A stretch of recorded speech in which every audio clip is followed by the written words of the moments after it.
My years in Washington, D.C. taught me so much about American history. I therefore instruct my nephew to do the following while he is in Washington. 1. Visit Georgetown, where I lived a number of years ago as a student.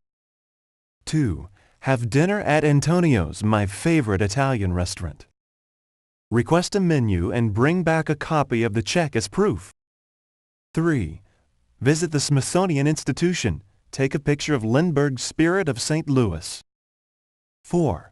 Visit the National Archives to view the Declaration of Independence and the Bill of Rights.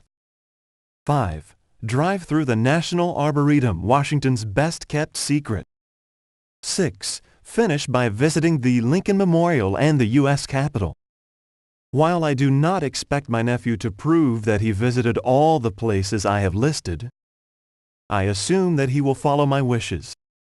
My hope is that he will learn as much about the U.S. as I did when I first moved here.